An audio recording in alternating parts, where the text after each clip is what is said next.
লাখো মুসল্লির সমাগমে জনসমুদ্রে পরিণত হয় কিশোরগঞ্জের শোলাকিয়া ও দিনাজপুর গৌড়ের শহীদ ঈদগাহ ময়দান।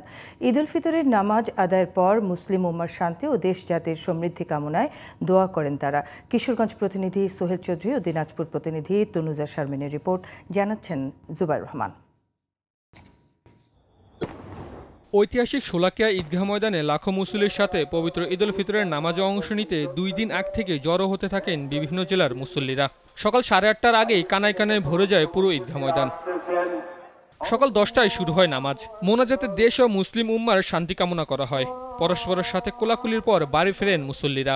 আমি নেত্রকোনা থেকে আসছি কিশোরগঞ্জের শোলাকিয়া মাঠ করতে। এখানে লক্ষ লক্ষ মুসলিমগণ মাঠ নামাজের জন্য আসে। এশিয়ার বৃহত্তম এসি কিশোরগঞ্জে ঈদের জামাত পড়ার জন্য আসলাম। এখানে দেখলাম অনেক সুন্দর পরিবেশ। হিংসা বিদ্বেষ ভুলে সবাই এক এক কাতারে থেকে সারা বিশ্বের মুসলমানদের জন্য দোয়া করি। এদিকে সকাল 9টার আগে পূর্ণ হয়ে ওঠে দিনাজপুরের গৌড়ে শহীদ ঈদগাহ ময়দান।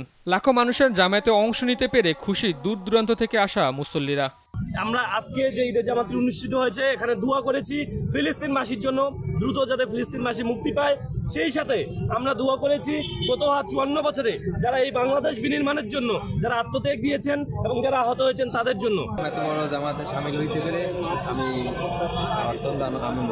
নির্বিঘ্নে নামাজ আদায় করতে 2 ঈদগাহে ছিল আইন শৃঙ্খলা বাহিনীর কড়া নিরাপত্তা।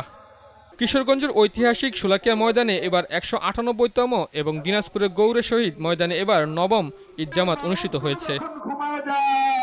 Jubair Rahman, GTV news.